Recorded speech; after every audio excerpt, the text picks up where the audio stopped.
വയറ്റിൽ കിടക്കുന്ന കുഞ്ഞും ആ സുനിലിന്റെ തന്നെ ആയാൽ മതിയായിരുന്നു. അപ്പൊ പിന്നെ അതോടുകൂടി ആ പെണ്ണിന്റെ ശല്യം തീരുമായിരുന്നു.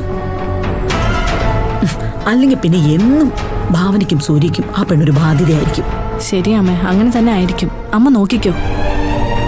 കൈക്കലാക്കാനുള്ളതെല്ലാം കൈക്കലാക്കിക്കൊണ്ട് അവൾ ആ സുനിലിനോടൊപ്പം തന്നെ പോവും. എന്റെ ദൈവം തമ്പുരാനെ, എങ്കിൽ പിന്നെ എന്റെ മക്കള് രക്ഷപ്പെട്ടു. അമ്മേ വാ.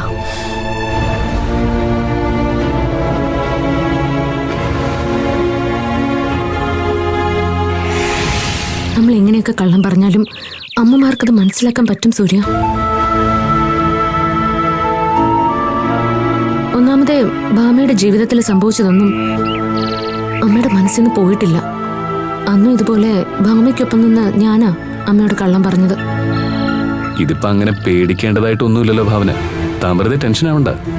അതെങ്ങനെ ഉറപ്പിച്ചു പറയാൻ പറ്റും സൂര്യ? ഇന്നലെ രാത്രിയും പകലും ഭാനു ആ ജയേഷിനൊപ്പം ആയിരുന്നല്ലോ. ഭാനുവിൽ എനിക്ക് ഒരുപാട് പ്രതീക്ഷകൾ ഉള്ളതാ സൂര്യ. അത് സൂര്യയ്ക്കും അറിയാവുന്നല്ലേ? തന്റെ പ്രതീക്ഷകൾക്കൊന്നും ഒരു തടസ്സവും വരില്ല. ഭരത്തിന്റെ കാര്യം തന്നെ എടുക്ക. അവനിപ്പോ സബ് ഇൻസ്പെക്ടർ ആയില്ലേ? അതുപോലെ ഭാനു ഒരു ഡോക്ടറാവും. അതിലൊരു സംശയവും വേണ്ട. നമ്മുടെയൊക്കെ സ്വപ്നങ്ങൾ തകിടം മറിയാൻ നിമിഷങ്ങൾ മതി സൂര്യ. ഭാനുവിന്റെ ജീവിതത്തിൽ ഇനി എന്തൊക്കെ സംഭവിക്കുന്നുള്ള ടെൻഷനില്ല ഞാനിപ്പോ. അവൾക്കൊന്നും സംഭവിക്കില്ല.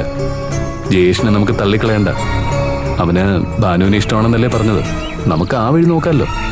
അവനിനി രക്ഷപ്പെടാൻ വേണ്ടി പറഞ്ഞതാണെങ്കിലോ സൂര്യ? ഇന്നത്തെ കാലത്ത് ആരെയും വിശ്വസിക്കാൻ പറ്റില്ല.